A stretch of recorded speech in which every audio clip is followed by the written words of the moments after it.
السلام علیکم ورحمۃ اللہ وبرکاتہ نحمده ونصلي ونسلم على رسوله الكريم اما بعد فاعوذ بالله من الشیطان الرجیم بسم اللہ الرحمن الرحیم اقیم الصلاة وآتوا الزکاة صدق اللہ العظیم وصدق رسوله النبی الکریم ان اللہ وملائکته یصلون علی النبی یا ایہا الذین آمنوا صلوا علیہ وسلموا تسلیما صلی اللہ علی النبی الامی وآلہ وصحبہ صلوا علیہ صلاۃ و سلام علیک یا حبیبی یا رسول اللہ صلی اللہ تعالی علیہ وسلم اللہ رب محمد صلی اللہ علیہ وسلم نحن عباد محمد صلی اللہ علیہ وسلم یا الہی رحم فرما مصطفیٰ کے واسطے، یا رسول اللہ کرم کیجئے خدا کے واسطے، مشکلیں حل کر شہ مشکل کشا کے واسطے، کربلائیں رد شہید کربلا کے واسطے، قادری کر قادری رق قادریوں میں اٹھا قدر عبد القادر قدرت نما کے واسطے، یا الہی ہم کو با ایمان دنیا سے اٹھا میرے آقا حضرت احمد رضا کے واسطے، یا الہی مسلک احمد رضا پر رکھ ثابت قدم میرے مرشد سیدی اختر رضا کے واسطے۔ سامعین محترم، آج میں آپ کے سامنے زکوٰۃ کے مسئلے مسائل بیان کرنے جا رہا ہوں۔ دعا ہے اللہ رب العزت اپنے حبیب سرور کون مکان صلی اللہ علیہ وسلم کے صدقے اور طفیل ہم سب لوگوں کو شریعت و سنت کی پابندی کی توفیق رفیق عطا فرمائے، اور زکوٰۃ جو اسلام کا رکن ہے اللہ تعالیٰ اس کی طرف صاحبان نصاب کو توجہ دینے کی توفیق رفیق عطا فرمائے۔ سامعین محترم، زکوٰۃ شریعت میں اسے کہتے ہیں جو اللہ کی طرف سے مال کا ایک حصہ راہ خدا میں نکالنے کے لیے مقرر کیا گیا۔ رسول باوقار صلی اللہ علیہ وسلم نے زکوٰۃ دینے والوں کے تعلق سے بڑی فضیلت بیان فرمائی، اور نہ دینے والوں کے لیے بہت سخت سے سخت عذاب کی وعیدیں سنائی۔ مطلب زکوٰۃ اگر بندہ ادا کرتا ہے تو انشاءاللہ اس کی برکتیں اسے دنیا میں، قبر میں، حشر میں عطا کی جائیں گی، اور اگر بندہ زکوٰۃ نہیں دیتا ہے مالک نصاب ہو کر تو پھر رسول کونین صلی اللہ علیہ وسلم نے اس کے لیے یہ بھی ارشاد فرما دیا کہ جس مال کی زکوٰۃ نہیں دی جاتی وہ مال یا تو چوری چلا جاتا ہے، یا ڈوب جاتا ہے، یا اس کی نافرمان اولاد اسے خرچ کر دیا کرتی ہے بلا وجہ۔ سامعین محترم، آپ ذرا غور کیجئے، اللہ رب العزت قادر مطلق ہے، رب العالمین نے آپ کو مال عطا فرمایا، دولت سے نوازا، اور اللہ کے وہ بندے جنہیں رب ذوالجلال نے مال نہیں عطا کیا، مال و دولت سے نہیں نوازا، یعنی غریب اور فقراء فقیر، اللہ تبارک و تعالی نے مال و دولت دے کر کے آپ کو ان کی مدد کرنے کی توفیق عطا فرمائی۔ اللہ رب العزت چاہتا بے شک یقیناً وہ اس پر قادر ہے کہ وہ ہمیں فقیروں کی صف پر کھڑا کر دے، وہ ہمیں فقیروں کی صف میں کھڑا کر دے، بھیکاریوں کی صف میں کھڑا کر دے، مفلسوں کی صف میں کھڑا کر دے، اور انہیں انہیں ان مالداروں کی صفوں پہ لا کر کے کھڑا کر دے جنہیں رب نے دولت سے نوازا ہے۔ آپ غور کیجئے اور رب ذوالجلال کا شکر ادا کیجئے۔ اگر اب اللہ رب العزت نے آپ کو مال و دولت سے نوازا ہے تو اس کا شکر خدا کی حمد و ثنا کے ساتھ ساتھ زکوٰۃ کی ادائیگی میں آپ کو ادا کرنا ہوگا۔ ایسا نہیں ہے کہ آپ زکوٰۃ ادا نہ کریں اور بس یہ کہتے رہیں اللہ تیرا شکر ہے، اللہ تیرا شکر ہے، اور آپ سوچیں کہ ہم نے اس کا شکر ادا کر دیا۔ مال کا شکر یہ ہے کہ اس کی زکوٰۃ ادا کی جائے۔ سامعین محترم، بہت مختصر سے وقت میں آپ کے سامنے مسائل رکھنے جا رہا ہوں، ورنہ اس پر بڑی تفصیلی گفتگو کرنے کا من کرتا ہے کیونکہ موضوع ہی ایسا ہے، مگر بیان زیادہ لمبا ہو جاتا ہے تو لوگ سنتے بھی نہیں ہیں۔ میں مسائل کی طرف خاص توجہ دینے کی کوشش کر رہا ہوں۔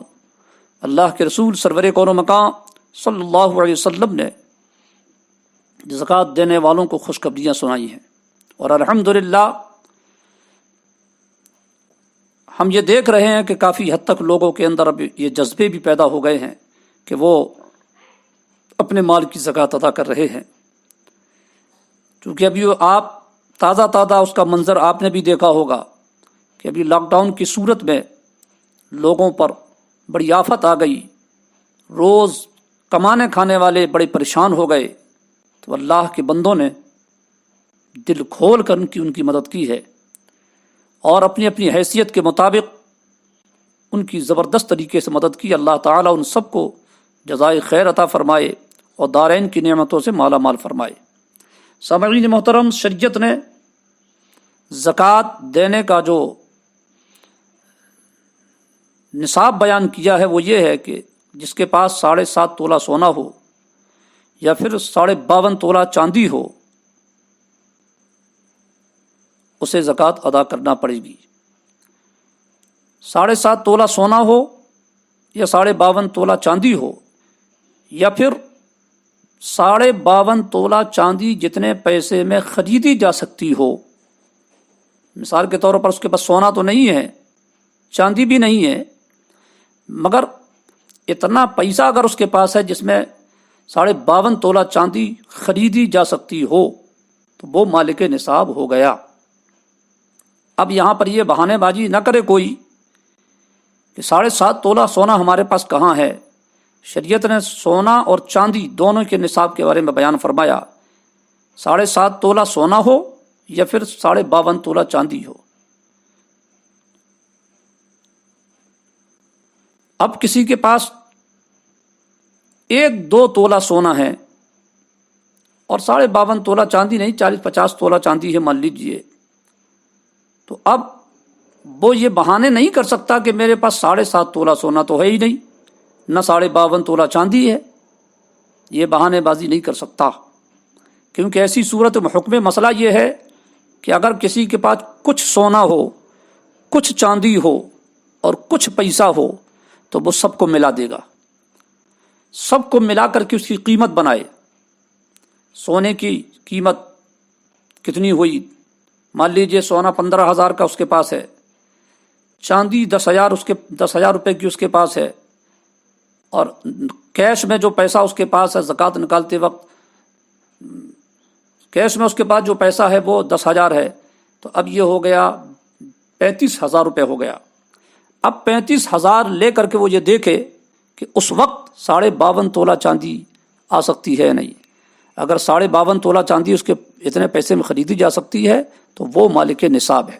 ہاں، مثال کے طور پر آپ رمضان شریف سے پہلے آپ کے پاس کچھ نہیں تھا، بالکل قلاش تھے، غریب تھے آپ، اور رمضان شریف کے مہینے میں آپ کے پاس تقریباً 35,000 40,000 یا آج کی چاندی کا ریٹ جو ہے تقریباً 25,000-26,000 روپے 52.5 تولہ چاندی آ جائے گی۔ اگر اتنا پیسہ رمضان شریف میں آپ کے پاس آیا اور اس سے پہلے آپ کے پاس پیسہ نہیں تھا، تو ایسا نہیں ہے کہ جیسے ہی آپ کے پاس پیسہ آیا آپ کو فوراً زکوٰۃ نکالنا ہے، نہیں، بلکہ اس کے لیے حکم مسئلہ یہ ہے کہ آپ کے پاس جب وہ پیسہ آیا ہے تو اب آپ اس پیسے کو سال بھر رکھیے اپنے پاس، 1 سال اس پیسے میں اس نصاب میں مکمل گزر جائے۔ جب مکمل 1 سال گزر گیا، سال بھر کے اتار چڑھاؤ کے باوجود جب آئندہ رمضان آیا تو آپ نے دیکھا کہ وہ پیسہ آپ کے پاس جیسا کہ تیسا موجود ہے، یعنی سال بھر گزر جانے کے بعد آپ مالک نصاب باقی ہیں، تب جا کر کے آپ کو زکوٰۃ نکالنا ہے۔ اور اگر بیچ میں ہی پیسہ ختم ہو گیا، آئندہ رمضان آنے سے پہلے وہ پیسہ سب ختم کسی ضرورت کی وجہ سے، تو آئندہ رمضان جب آئے گا تو آپ کو اس پر زکوٰۃ نہیں نکالنا، کیونکہ آپ مالک نصاب رہ ہی نہیں گئے۔ تو اللہ اکبر، شریعت کا حکم تو دیکھیے، اگر اللہ تبارک و تعالیٰ چاہتا تو یہ حکم دے دیتا کہ آج تمہارے پاس پیسہ آیا ہے، کل تم اس کی زکوٰۃ ادا کرو، سال بھر گزرنے کی ضرورت نہیں۔ وہ چاہتا تو ہمیں ایسا حکم دے دیتا اور بندے کو اس پر عمل بھی کرنا پڑتا، مگر رب العالمین کا کرم تو دیکھو، یہ رب العالمین کا حکم ہے کہ اس پیسے میں پہلے سال گزر جائے اور اس پیسے کو سال گزرنے کے بعد آپ دیکھیں، سال گزر گیا، اب زکوٰۃ کا وقت ہے، نکالنا ہے آپ کو، پھر بھی شریعت نے آپ کو یہ حکم دیا کہ اب آپ پہلے اپنے قرض کو دیکھ لو کہ کہیں تمہارے اوپر قرض تو نہیں ہے۔ اگر تمہارے اوپر قرضہ ہے تو پہلے تم اس پیسے سے اپنے قرضے کو ادا کر دو۔ کوئی ایسی ضرورت تمہاری گھر کی جس کے لیے، جو زندگی کے لیے ضروریات میں سے ہو، پہلے آپ اپنی اس ضروریات کو پوری کر لو، پھر دیکھو کہ آپ کا وہ مال نصاب یعنی وہ پیسہ زکوٰۃ کے لائق بچتا ہے یا نہیں۔ اب دیکھیے، سبحان اللہ، آپ یہ سب دیکھ لیجئے، اس کے بعد آپ نے دیکھا کہ میرے پاس ضرورت کا سامان موجود ہے، مجھ پر کچھ قرض بھی نہیں ہے، الحمدللہ پورا سال خیریت سے گزر گیا، اور اب میرے پاس اتنا پیسہ ہے کہ میں مالک نصاب ہوں۔ تو پھر بتائیے، اب آپ زکوٰۃ نہ نکالیں گے تو کون نکالے گا؟ کہ آپ پر خدا کا شکر واجب نہیں؟ کہ آپ کو راہ خدا میں خرچ نہیں کرنا چاہیے؟ آپ غور تو کیجئے، اللہ رب العزت نے آپ کی ضروریات کو پورا کر دیا، مکان ہیں، دیگر ضروریات آپ کی مکمل ہیں، اس کے بعد بھی آپ کے پاس پیسہ بچ رہا ہے، تو آپ زکوٰۃ نہیں نکالیں گے؟ راہ خدا میں خیرات و صدقات نہیں کریں گے؟ کریں گے تو مزہ آئے گا انشاءاللہ، نہیں کریں گے تو پھر دیکھیے کہ سزا کا عالم کیا ہوتا ہے۔ اے اللہ کے بندو، ہیلے بہانے سے کام نہ لو، یہ اللہ تبارک و تعالی کی طرف سے قائم کی ہوئی حدیں ہیں، اللہ کی طرف سے ہم اور آپ کو یہ احکام دیے گئے ہیں۔ ہیلے بہانے کر کے تم بندوں سے رب کے عذاب سے بچ نہیں سکتے۔ ہمارے پاس یہ نہیں، ہمارے پاس وہ نہیں، ہمارے پاس یہ نہیں، یہ نہیں، وہ نہیں، یہ تم ہیلے بہانے کس سے کر رہے ہو؟ اللہ رب العزت ہی عذاب یا ثواب دینے والا ہے، وہ سب جانتا ہے، وہ سب دیکھ رہا ہے۔ اس لیے ہیلے بہانی کر کے تم علماء سے مسئلے پوچھ کر گھما پھرا کر تم کو رخصت تو مل جائے گی، مگر اللہ کے قہر سے نہیں بچ پاؤ گے۔ اس لیے اللہ رب العزت کی بارگاہ میں دعا کرو کہ پروردگار عالم آپ کو، ہم کو نماز، روزہ اور اس کے ساتھ ساتھ مالک نصاب اگر ہم ہیں اللہ کے فضل سے، تو ہمیں اللہ زکوٰۃ کی ادائیگی کی بھی توفیق رفیق عطا فرمائے۔ الحمدللہ، ہم پھر بولیں گے، ہماری قوم میں کافی حد تک بیداری ہے، اللہ تبارک و تعالیٰ اسے سلامت رکھے اور لوگوں کو زکوٰۃ کی ادائیگی کی توفیق رفیق عطا فرمائے۔ اب مسئلہ سماعت فرمائے۔ میں نے پہلے عرض کر دیا ہے کہ اگر کچھ سونا ہے، کچھ چاندی ہے، کچھ پیسہ ہے، اس سب کو جوڑ لیجیے آپ۔ مثال کے طور پر میں نے ابھی آپ کو بتایا کہ 20,000، مثال کے طور پر آپ کے پاس 2 تولہ سونا ہے اس وقت، چاندی ہے، اسے جوڑ لیجئے۔ آپ کے پاس چالو کھاتہ میں جو پیسہ جمع ہے اس کو جوڑ لیجئے۔ بینک میں آپ نے فکس ڈپوزٹ میں کوئی پیسہ جمع کر دیا 2-4-10 سال کے لیے، اسے بھی جوڑنا پڑے گا آپ کو۔ LIC وغیرہ میں آپ کی جو قسطیں جمع ہو چکی ہیں اسے بھی آپ کو جوڑنا پڑے گا۔ BC اگر آپ کھیلتے ہیں اور BC میں آپ کی جو قسط جمع ہو چکی ہے اسے بھی آپ کو جوڑنا پڑے گا۔ یہ سارے پیسے آپ جوڑ لیجئے۔ آپ نے دیکھا کہ سب جوڑنے کے بعد میرے پاس 2 لاکھ روپے ہوا، تو 2 لاکھ روپے میں کتنی زکوٰۃ بنے گی؟ کل 5,000 روپے۔ 2 لاکھ روپے میں کل 5,000 روپے زکوٰۃ بنے گی، یعنی آپ کا 1,95,000 روپے جو بچا زکوٰۃ کی ادائیگی کے بعد، یہ سونے اور چاندی اور ہیرے جواہرات سے بھی زیادہ کھرا پیسہ ہے۔ اس لیے کہ جس مال کی زکوٰۃ ادا کر دی جاتی ہے، اللہ اور اس کے رسول صلی اللہ علیہ وسلم کا یہ وعدہ ہے کہ اللہ اس میں برکتیں عطا فرماتا ہے۔ وہ خدا کے قلعے میں وہ مال محفوظ ہو جاتا ہے جس کی زکوٰۃ ادا کر دی جاتی ہے، اسے کوئی چرا نہیں سکتا، اس میں کوئی آگ نہیں لگا سکتا۔ اور اب اس کے اپوزٹ پہ چلے جائیے، اگر آپ نے زکوٰۃ ادا نہیں کی ہے تو پھر وہ مال محفوظ ہے ہی نہیں، خدا کی حفاظت میں ہے ہی نہیں، پھر تو وہ جائے گا ہی جہاں جانا ہوگا، مال بھی جائے گا اور سٹائی بھی ہوگی، قیامت کے دن عذاب بھی ہوگا، اتنا بھیانک عذاب۔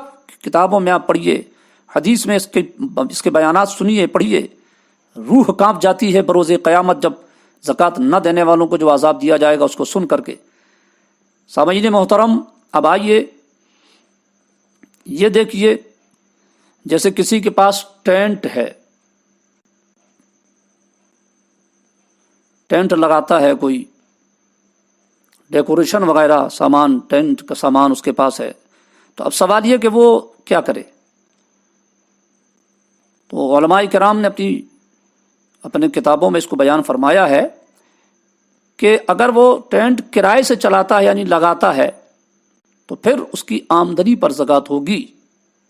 50 لاکھ کا بھی اگر ٹینٹ کا سامان ہے تو وہ سامان کی قیمت نہیں جوڑی جائے گی، اس کی جو آمدنی ہوگی اگر وہ نصاب تک پہنچ جاتی ہے تو اس پر زکوٰۃ اس پر زکوٰۃ نکالنی ہوگی۔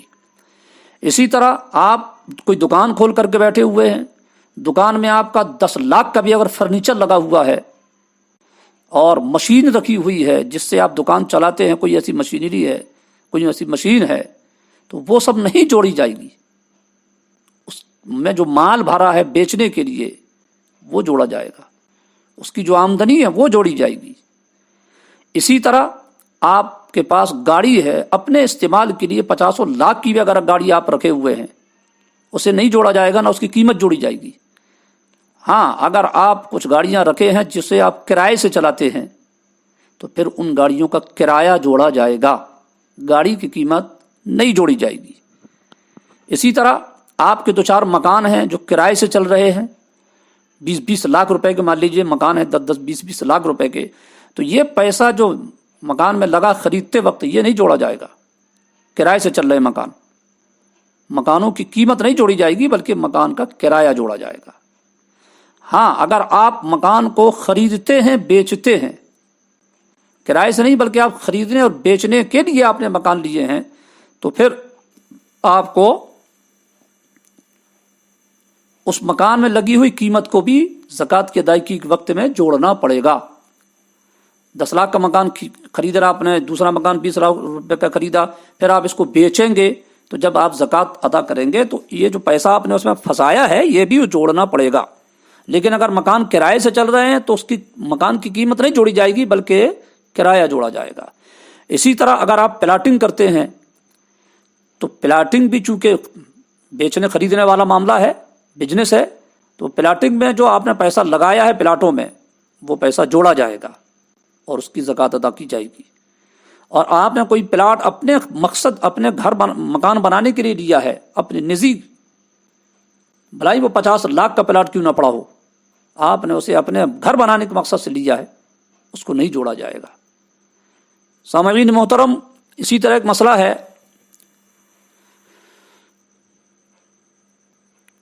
فنڈ جو گورنمنٹ سروینٹ ہوتے ہیں، جو نوکری کرتے ہیں، گورنمنٹ ہو یا پرائیویٹ والے ہوں،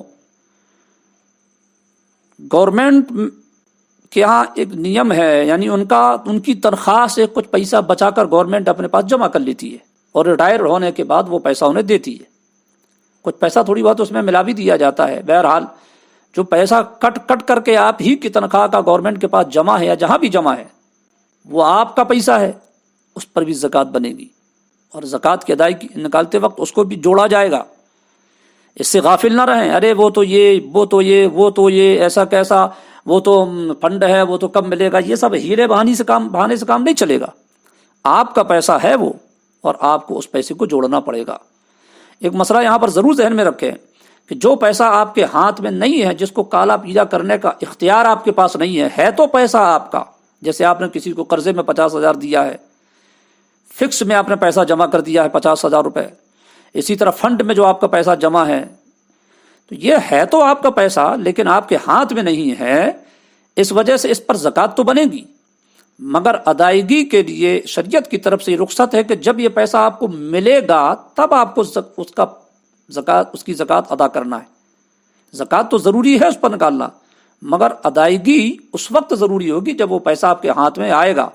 اور جب پیسہ وہ ہاتھ میں آئے گا جناب عالی تو یہ بھی سن لیں، مثال کے طور پر آپ نے فنڈ میں یہ فکس ڈپوزٹ میں 1 لاکھ روپے جمع کیا 5 سال کے لیے، تو آپ یہ نہ سوچیں کہ جب 5 سال کے بعد وہ 1 لاکھ اور 2 لاکھ روپے ہم کو ملے گا، 1 لاکھ روپے 2 لاکھ روپے ملے گا تو ہم اسی سال کی 1-2 لاکھ کی زکوٰۃ نکالیں گے، نہیں، بلکہ آپ کو اس فکس ڈپوزٹ میں آپ نے جو جمع کیا تھا 2005 میں مان لی جمع کیا تھا اور 2010 میں نکالا تو 2006 کی زکوٰۃ بھی نکالنا پڑے گی، 7 کی بھی، 8 کی بھی، 9 کی بھی، 10 کی بھی۔ اب اس زکوٰۃ کو آپ چاہیں تو سال بسال نکال کے الگ کرتے چلے جائیں یا پھر ملنے کے بعد اکٹھا نکالیں، مگر سال بسال زکوٰۃ بنے گی۔ یہ نہ سوچیں کہ جب ملے گا تب اکٹھا نکال دیں گے، اکٹھا تو نکالنے کی اجازت ہے اس وقت، مگر کلیجہ بھی مضبوط ہونا چاہیے، کیونکہ اس وقت جب زکوٰۃ بنے گی تو سمجھ میں آئے گا کہ زکوٰۃ کی رقم کہاں تک پہنچ گئی۔ اس لیے مشورہ یہ ہے کہ آپ کوشش کر کے دیگر مال کی طرح مالوں میں پیسوں میں ان پیسوں کو بھی ملا لیجئے، کاؤنٹ کر لیجئے، جو پیسے آپ کے LIC میں قسط کی صورت میں جمع ہیں، بینک میں جمع ہیں، یا فنڈ میں جمع ہیں، یا BC کی قسط میں جمع ہے، ان سب کو بھی جوڑ لیجئے اور سال بسال ان کی زکوٰۃ نکال کر کے قصہ ختم کیجئے۔ پھر جب آپ کو اینڈ میں وہ پیسہ ملے گا آپ اس کی زکوٰۃ جو ہے تو پھر نکال دیجئے جتنا اس کا بنے۔ سامعین محترم دیکھیے 20 منٹ کا آڈیو ویسے بھی ہو گیا ہے، اب آئیے یہ سن لیجئے کہ زکوٰۃ کسے دے سکتے ہیں۔ بالکل آسان سا مسئلہ سماعت فرمائیے کتابوں کے حوالے سے۔ آپ جن کی اولاد ہیں یعنی باپ ماں، ان کو نہیں دے سکتے، باپ کا باپ اس کو بھی نہیں دے سکتے، اگر ان کے بھی باپ ہیں تو ان کو بھی نہیں دے سکتے۔ اسی طرح آپ کی والدہ، آپ ان کو نہیں دے سکتے زکوٰۃ، والدہ کی والدہ یعنی نانی، ان کو بھی زکوٰۃ نہیں دے سکتے، اور اوپر چلے جائیے اسی طرح ان کی اماں، پھر ان کی اماں، ان کو زکوٰۃ نہیں دے سکتے۔ اب آپ کی جو اولاد ہے یعنی آپ کا بیٹا اور بیٹی، اس کو بھی زکوٰۃ نہیں دے سکتے۔ آپ اپنے بیٹے کو زکوٰۃ نہیں دے سکتے، بیٹے کے بیٹے کو زکوٰۃ نہیں دے سکتے، اس کے بیٹے کو زکوٰۃ نہیں دے سکتے۔ اسی طرح اپنی بیٹی کو آپ زکوٰۃ نہیں دے سکتے، اس کی بیٹی کو زکوٰۃ نہیں دے سکتے۔ سمجھ لیجئے، پھر سے میں عرض کر دوں، آپ جن کی اولاد ہیں جیسے ماں باپ، انہیں اور ان کے والدین کو بھی آپ زکوٰۃ نہیں دے سکتے۔ آپ کی جو اولاد ہے بیٹا بیٹی، انہیں اور ان کے بچوں کو بھی آپ زکوٰۃ نہیں دے سکتے۔ باقی ان کو چھوڑ کر کے آپ کے بھائی ہیں، آپ کی بہن ہیں، آپ کے چاچا چاچی ہیں، خالہ خالو ہیں، ماموں ممانی ہیں، بھابھی ہیں، آپ ان سب کو زکوٰۃ دے سکتے ہیں۔ بھائی بھتیجے بھانجے ہیں، ان سب کو آپ زکوٰۃ دے سکتے ہیں۔ آپ اپنی بہو کو زکوٰۃ دے سکتے ہیں، آپ اپنے بیٹے کو زکوٰۃ نہیں دے سکتے، مگر آپ کی بہو اگر اس لائق ہے، فقیر ہے، اس کو ضرورت ہے، مالک نصاب نہیں ہے تو اسے زکوٰۃ دے سکتے ہیں۔ اسی طرح آپ اپنی لڑکی کو زکوٰۃ نہیں دے سکتے، مگر آپ اپنے داماد کو زکوٰۃ دے سکتے ہیں۔ آپ اپنی والدہ کو زکوٰۃ نہیں دے سکتے، لیکن اگر آپ کی کوئی سوتیلی ماں ہے اور حقدار ہے تو اسے زکوٰۃ دے سکتے ہیں۔ سوتیلا باپ ہے، وہ حقدار ہے، آپ اسے زکوٰۃ دے سکتے ہیں۔ سوتیلا جیسے آپ نے کسی عورت سے شادی کیا اور اس کے پہلے سے بچے ہیں، اس کی اولاد پہلے سے ہے، آپ سے نہیں بلکہ کسی دوسرے شوہر سے، مرد سے اس کے بچے ہیں، تو آپ ان کو زکوٰۃ دے سکتے ہیں۔ سامعین محترم، اسی طرح زکوٰۃ کی رقم آپ اپنے اعزاء و اقربا کو جو ضرورت مند انہیں دیں، اور اس مسئلے کا بھی خاص دھیان رکھیں کہ زکوٰۃ یوں ہی اٹھا کر کسی کو نہ دے دیں، تحقیق کر لیں۔ بغیر تحقیق کہ آپ نے اگر زکوٰۃ دی، آپ کی زکوٰۃ ادا نہیں ہوگی۔ یقیناً زکوٰۃ حقدار کو دینا ہے، لیکن اگر زکوٰۃ آپ نے بغیر تحقیق کیے کسی اور کو دے دی تو آپ کی زکوٰۃ ادا نہیں ہوگی۔ سامعین محترم، اسی طرح اس مسئلے کو بھی ذرا ذہن میں رکھیں۔ یہ آج بہت سی کمیٹیاں بنی ہوئی ہیں، VIP لوگوں نے کچھ کمیٹیاں بنا کے رکھی ہیں، اور اس میں وہ دھڑلے سے اپنی دوسروں کی زکوٰۃ اکٹھی کرتے ہیں، اور پھر من چاہا کہیں پر بھی اس کو خرچ کر دیتے ہیں۔ ویسے بھی آزاد خیال تو یہ لوگ ہوتے ہیں، علماء سے انہیں مطلب نہیں، کتابوں سے انہیں مطلب نہیں، شریعت کے مسائل سے مطلب نہیں، بس آزاد خیال VIP گریڈ کے نئے زمانے کا مسلمان ہے۔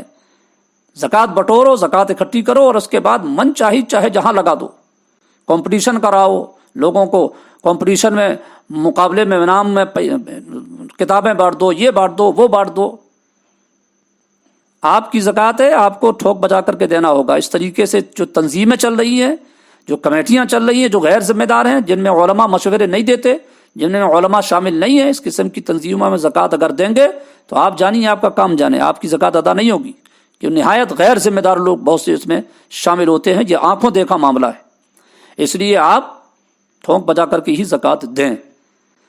اور کچھ لوگ یہ بیان کرتے ہیں کہ بھیا زکوٰۃ جو ہے یہ شہر سے باہر نہیں پہنچانا چاہیے، تو اس قسم کے جو بولی بولنے والے اصل میں وہ پس پردہ مدرسوں کو ٹارگٹ کرتے ہیں، کیونکہ باہر جانے کا زکوٰۃ کا مطلب ہے مدرسوں میں جانا. تو یہ اصل میں یہ علماء کے دشمن ٹائپ کے لوگ ہوتے ہیں، مطلب آزاد خیال لوگ سمجھ لیجیے آپ. کمی نہیں ہے ایسے لوگوں کی جنہیں بیٹھے بیٹھائے علماء سے تکلیف ہے، علماء سے نہ جانے کون سی عداوت ہے، بغض ہے، حسد ہے، مرے جا رہے ہیں بلا وجہ. تو یہ پسے پردہ یہی کہنا چاہتے ہیں کہ مدرسے میں زکوٰۃ نہ مت پہنچائیے. اب آپ دیکھیے میرے سامنے یہ فقہ حنفی کی زبردست اور معتبر کتاب میرے پاس رکھی ہوئی ہے، سامنے ہے، اور باقاعدہ اس میں صاف لکھا ہوا ہے کہ باہر زکوٰۃ پہنچائی جا سکتی ہے.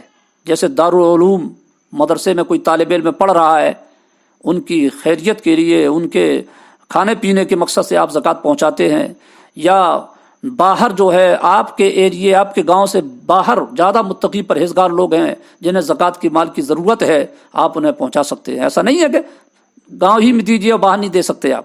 ہاں، آپ کے اعزا و اقربا میں، رشتہ داروں میں جو حقدار لوگ ہیں، آپ انہیں زکوٰۃ دیجیے، اور صرف ناموری کے لیے نہیں کہ بس اٹھا کر دے دیا، حقدار ہو چاہے نہ ہو، آپ انہیں ٹھوک بجا کر کے زکوٰۃ دیجیے. اور ایک مسئلہ اور سماعت فرمائیں، زکوٰۃ جب آپ دے رہے ہیں تب آپ کو زکوٰۃ کی نیت ضروری ہے. بولنا ضروری تو نہیں ہے، مگر نیت دل میں ضروری ہے. مثال کے طور پر آپ نے کسی کو 1000 روپے دے دیا اور آپ نے زکوٰۃ کی نیت نہیں کی، بعد میں آپ نے نیت کی کہ یار میں نے 1000 روپے اس کو دیا تھا، یہ زکوٰۃ ہو گئی. تو اگر وہ پیسہ اس غریب کے پاس موجود ہے اور اس کے خرچ ہونے سے پہلے آپ نے نیت کر لی تھی تو زکوٰۃ ادا ہو جائے گی. لیکن اگر وہ خرچ ہو چکا ہے تو پھر زکوٰۃ ادا نہیں ہوگی. اس لیے زکوٰۃ نکالتے وقت یا زکوٰۃ کا پیسہ اپنے مال سے الگ رکھتے وقت زکوٰۃ کی نیت کر لیجئے. بوقت ادا کسی کو دیتے وقت یہ کہنا کہ یہ زکوٰۃ ہے، یہ ضروری نہیں. بہت سے غیرت مند لوگ ایسے بھی ہوتے ہیں جو زکوٰۃ کی رقم لینا پسند نہیں کرتے ہیں، تو حقدار مگر لینا پسند نہیں کرتے. زکوٰۃ اگر کہہ دو تو آپ انہیں قرض کہہ کر کے دے سکتے ہیں، مٹھائی کے لیے کہہ کر دے سکتے ہیں، یوں ہی بچوں کی مٹھائی وغیرہ کے لیے ہم دے رہے ہیں، اس کو رکھ لو، یا آپ نے ایسے ہی نذرانہ اسے کہہ کر کے دے دیا تب بھی چلے گا. اور اگر کوئی برا نہیں مانتا تو آپ اسے زکوٰۃ کہہ کر بھی دے سکتے ہیں. سامعین محترم، مسائل اور بھی ہیں مگر بات بہت لمبی ہو رہی ہے. میں نے عرض کر دیا، کچھ مسائل اس میں عرض کر دیے ہیں. اللہ تبارک و تعالی آپ کو ہم کو مسائل شرعیہ پر عمل کرنے کی توفیق رفیق عطا فرمائے، اور حضور سید عالم صلی اللہ علیہ وسلم کے نقش قدم پر چلنے کی توفیق رفیق عطا فرمائے. چلتے چلتے اس مسئلے کو بھی عرض کر دوں کہ ڈائریکٹ پیسہ زکوٰۃ کا کسی مسجد میں نہیں لگا سکتے، اور قبرستان کی باؤنڈری وغیرہ میں یا کسی کے کفن دفن میں آپ ڈائریکٹ زکوٰۃ کا پیسہ نہیں لگا سکتے. اگر واقعی یہاں ضرورت ہے تو اس کا ہیرہ شرعی کر لیں، کسی غریب فقیر کو دے دیں، وہ اس کا مالک بن جائے، پھر وہ اپنی مرضی سے وہ آپ کو دے دے کہ بھئی آپ یہاں لگا دیجئے، پھر آپ ان پیسے کو لگا سکتے ہیں. سامعین محترم، اسی طرح زکوٰۃ آپ علماء کرام میں جو حقدار ہیں، جو غریب ہیں، اس لائق ہیں اگر کوئی علماء میں، تو علماء کہتے ہیں کہ ان علماء کو دینا دوسروں کے بنسبت زیادہ بہتر ہے. مگر اس زکوٰۃ میں اگر آپ ان کی زکوٰۃ سے مدد کر رہے ہیں تو اتنا دھیان رکھیے کہ ادب و احترام کے دائرے میں دیجیے، ذلیل و رسوا کرنے کے مقصد سے یا ایسا انداز مت اپنائیے کہ ان کو ذلیل کیا جائے. ادب و احترام کے دائرے میں اگر آپ علماء کو جو حقدار ہیں اگر آپ انہیں زکوٰۃ دیتے تو یقیناً یہ دوسروں کو دینے سے بھی افضل ہے. اس لیے کہ علماء کو دینے کا مطلب دین کی مدد ہے. جب علماء خوشحال ہوں گے تو پھر وہ دین کا کام بھی خوشحالی سے کریں گے. اللہ تبارک و تعالی مجھے اور آپ کو صراط مستقیم پر چلنے کی توفیق رفیق عطا فرمائے. اور بھی بہت سے مسائل ہیں سامعین محترم، جیسے مسئلے آپ کے سامنے ضرور پیش آ جائیں، آپ ذمہ دار علماء کرام سے رابطہ کریں، تبھی زکوٰۃ ادا کریں اور نکالیں. استغفر اللہ ربی من کل ذنب و اتوب الیہ، اشہد ان لا الہ الا اللہ وحدہ لا شریک لہ واشہد ان. کسی نے ایک شعر کہا تھا، بڑا اچھا لگا، کبھی دے دو بنا مانگے ذرا امداد مفلس کو، کبھی دے دو بنا مانگے ذرا امداد مفلس کو، کسی خوددار کے ہاتھوں میں کاسا نہیں ہوتا، کسی خوددار کے ہاتھوں میں کاسا ہو نہیں سکتا، کسی خوددار کے ہاتھوں میں کاسا ہو نہیں سکتا. یعنی بہت سے ضرورت مند ایسے بھی ہوں گے جو دست دراز سوال آپ کے سامنے دراز نہیں کریں گے، مگر انہیں ضرورت ہوتی ہے حالات کو پڑھیے، ان کے چہروں کو پڑھیے، ان کی زندگی کو آپ دیکھیے. اگر واقعی ضرورت مند ہیں تو بڑھ کر ان کی مدد کریں. اللہ تعالیٰ اس کی توفیق عطا فرمائے. خاک پائے اعلیٰ حضرت محمد فرید، حافظ محمد فرید